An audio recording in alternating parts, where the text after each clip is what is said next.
Healthy and Roll Out hari ini pertama gue mau ngucapin selamat Hari Dokter buat semua teman sejawat yang sedang berjuang di luar sana. 70 tahun udah Ikatan Dokter Indonesia berdiri dan mudah-mudahan teman-teman semua masih sehat dalam lindungan yang maha kuasa dan nggak bosen buat melakukan pelayanan untuk negara Indonesia. Healthy and Roll Out kali ini kayaknya dapat pertanyaan yang agak aneh, bukan agak aneh, dia agak marah-marah nih nanyanya. Yang nanya aja idea agak susah gue bacanya. Pokoknya dia bilangnya gini, gue pernah ke IGD cuma malah dicuekin, giliran ada orang lain datang langsung dikerjain. Apa kayak gitu kalau di RS ya? Kenapa yang datang belakangan dapat pelayanan duluan? Pakai orang dalam? Tanda tanya, tanda seru. Wah, seru.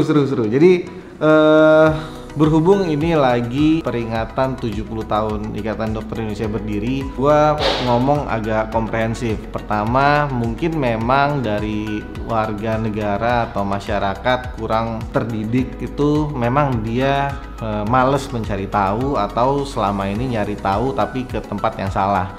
Tapi kita sebagai yang tahu juga harusnya agak lebih sering melakukan sosialisasi atau edukasi ringan kayak gini. Mungkin teman-teman bisa mulai niru.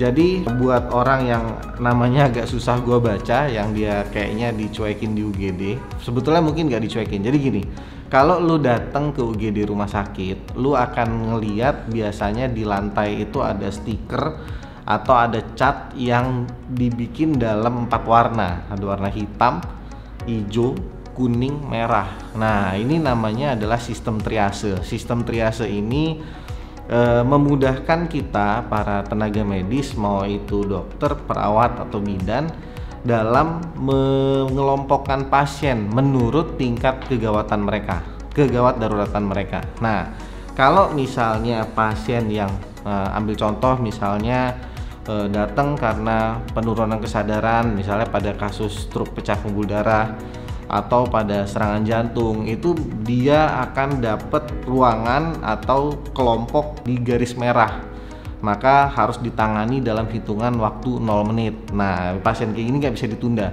meskipun lu datang duluan. Kalau datang pasien merah atau red zone, dia harus kita tangani duluan karena ancamannya nyawa coy.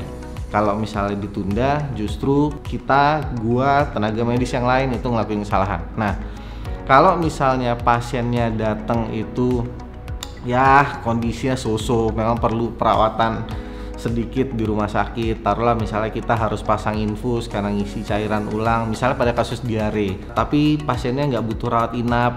Nah, ini biasanya kita kelompokkan di yellow zone, atau misalnya dia ditaruh di garis kuning atau di zona kuning. Nah, pasien ini biasanya bisa ditoleransi menunggu untuk tindakan medis selama misalnya 30 menit sampai 1 jam. Beda-beda, rumah sakit punya standar yang agak berbeda memang, tapi kurang lebih dia bisa menunda sebentar untuk pemeriksaan atau pelayanan medis. Yang ketiga itu ada green zone, jadi dia ada di garis hijau. Nah, pasien ini biasanya sama sekali nggak gawat, nggak darurat, cuman memang ya kebetulan aja dia datang di UGD mungkin karena ketidaktahuan. Misal datang dengan apa ya, kalau batuk pilek sekarang digolongin COVID lagi. Taruhlah misalnya dia pilek doang deh, dia demam pilek, ya nggak ada keluhan gejala lainnya, ya dia akan digolongkan di green zone. Green zone ini dia bisa menunggu sampai dengan 2 jam, jadi sama sekali tidak membahayakan dirinya menurut medis. Ini sama aja meskipun lu datang di UGD kok boleh nunggu 2 jam. Pasien green zone ini sama kayak lu berobat ke polispesialis yang nunggu antrian. Kalau lu antrian nomor 100 ya lu tunggu itu sampai nomor 100. Sama kayak pasien green zone, ini pasien yang kita tangani paling terakhir karena memang tidak punya kegawatan dan kedaruratan. Nah, kalau yang terakhir itu ada garis hitam, itu biasanya garisnya itu langsung sampai ke pintu belakang. Itu artinya untuk pasien yang death on arrival, jadi datang ke rumah sakit pas kita periksa itu sudah dalam kondisi tidak bernyawa, sudah meninggal. Itu memang tidak kita taruh ke rumah sakit di dalam ruangan IGD, biasanya langsung akan kita dorong ke kamar jenazah. Jadi untuk saran dari gua, jangan terlalu cepat untuk mengambil kesimpulan bahwa lu dicuekin di rumah sakit, lu nggak ditanganin. Nggak, lu lihat dulu. Kalau sekiranya memang lu ngelihat ada tenaga medis yang masih mungkin makan minum di depan lu semua ya, depan umum, kemudian bercanda-canda padahal ada yang belum tertangani, ya mungkin lu bisa untuk protes. Tapi kalau misalnya semua bekerja, nah lu harus ingat bahwa di rumah sakit itu ada sistem triase. Jadi kita mengerjakan pasien bukan berdasarkan antrian masuk, tapi kita kerjakan berdasarkan tingkat kegawat daruratan pasien. Mudah-mudahan lo puas dengan jawabannya. Siapapun yang ngirim pertanyaannya ke gua, karena gua nggak bisa jawab. Ketemu lagi di Healthy and Roll Out berikutnya.